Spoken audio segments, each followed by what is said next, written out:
The rain fell in an almost musical rhythm, tapping against the rusted tin roof of a small auto repair shop located at the edge of town.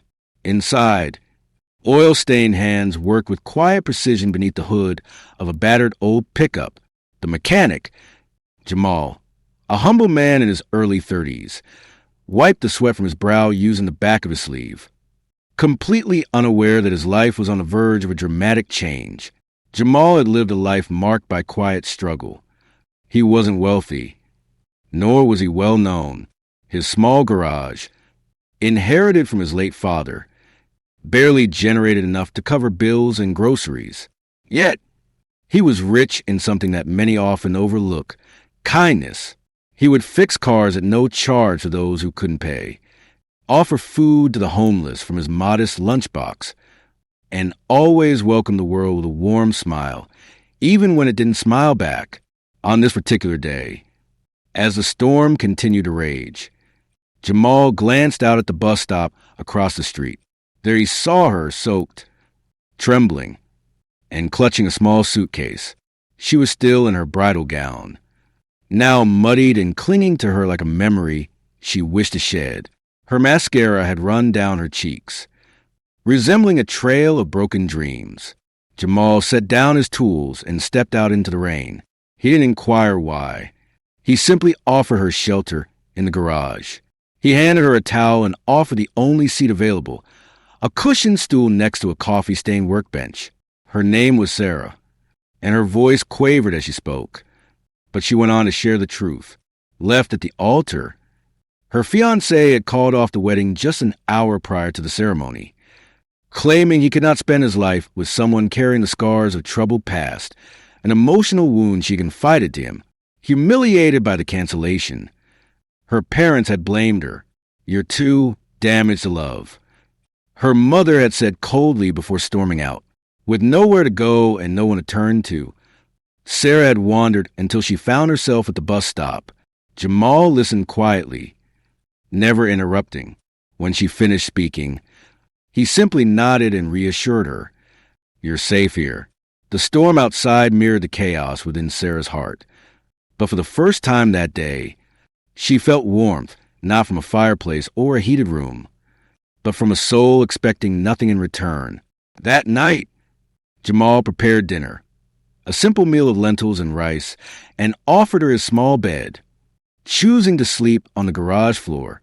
In the days that followed, Sarah helped around the garage, sweeping floors, organizing tools, and laughing for the first time in what felt like years. Jamal never looked at her with pity. He recognized her strength where others saw fragility, and resilience where others saw damage.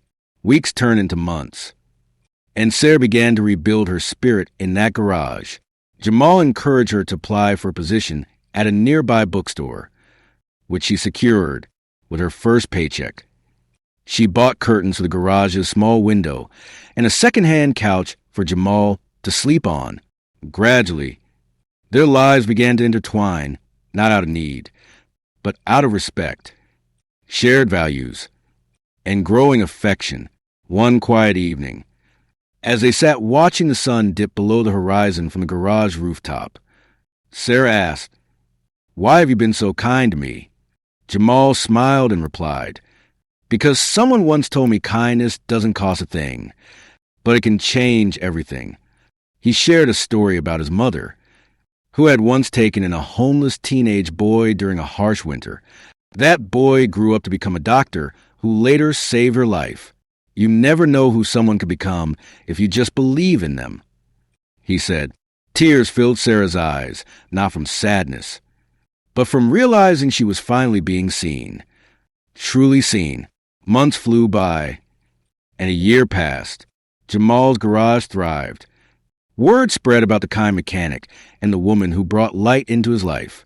Although they weren't rich in money, their hearts overflowed. On a spring morning, exactly 1 year from the day she stood at the bus stop in a rain-soaked gown, Jamal knelt on one knee inside the garage and presented a simple ring, one he had purchased by saving every extra penny for months. "I saw what he never could," Jamal said, his voice steady. I saw the fire in your soul, the strength in your silence, and the beauty in your scars. Will you build a life with me, not perfect, but real?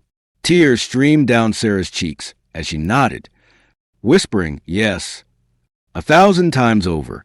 They would not in the grand hall, but right there in the garage, surrounded by neighbors, friends, and even customers who had become family. The same tin roof that once echoed with rain now rang with laughter and love.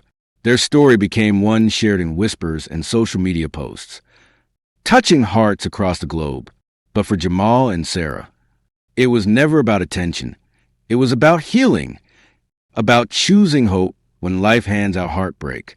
A poor mechanic had taken in a rejected bride not out of obligation, but out of pure compassion. In doing so, he saw what her fiancé never could, the priceless worth of a soul that had known pain yet chose love anyway. And in that humble garage, two broken hearts found a home, because sometimes the greatest love stories aren't penned in castles or penthouses.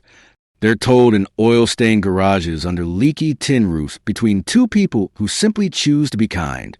The world needs more Jamals, more hearts willing to love without judgment, more eyes that look past the surface, and more hands that lift others up without asking what they'll gain in return.